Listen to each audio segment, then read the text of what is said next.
Hello and welcome back. This is our third lesson, I think. Is that right? It's been so long, I can't even remember. Are you okay, Mr. Keeling? I'm out of ideas, Mr. Jordan. And even though I've got all these behind me and I could literally just turn my head to see what the next one is, Yeah. I'm at a loss. Right. Well, don't worry, because I've got an idea for today's lesson. Oh, my hand just vanished when I went for the click, but I've got a plan. Okay.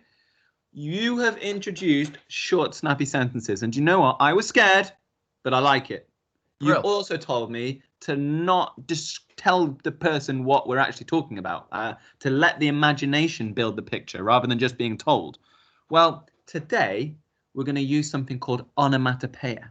Okay, onomatopoeia. I'm not 100% sure. Do you know which one it is? It's onomatopoeia, I believe, isn't it? Onomatopoeia. Or is it onomatopoeia?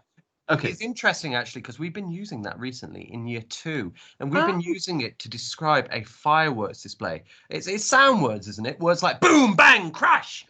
I didn't know that could be used in a horror or a spooky kind of story. Oh, Mr. Keeling, it can be used everywhere. It is such a good little trick to use in your writing to enhance those sentences, because it's a word that looks like and sounds like the thing it's describing. Really complicated, I guess, but in reality, we use them all the time without realizing. In your story in the first video, when you spoke about the witch cackling, the word cackle, it sounds like a cackle, doesn't it? And maybe she walked into a room where there were flies buzzing around. The buzz word of the fly actually sounds like what the fly is doing.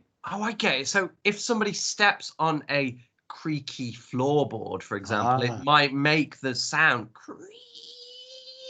Absolutely. The word creak is onomatopoeia. We use it without even realizing. It's so fantastic.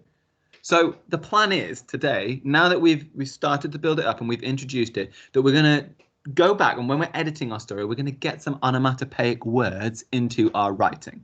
Could we just think of as many examples of onomatopoeia? If I give you a few that we could use in a story. So, for example, outside when I'm walking towards the house, maybe, there could be a squelch on the ground. There could be a crack of a twig. There could be a snap or a crackle. There could be, just like you said, a creak as I approach the old building. A crunching of the dead leaves beneath our feet. I like it. Wow. Oh, come on, give me some more. There must be some more words that we could think of right here. Oh, what about when I open the door? What noise could that make? Well, we've got the creak initially, haven't we? There could be a screech from the unoiled hinges. That was a really good door sound. Wow. Thank you, Mr. Jordan. So, children, we've given you a few examples there, but why don't you go back to your story, look at the actions that happen.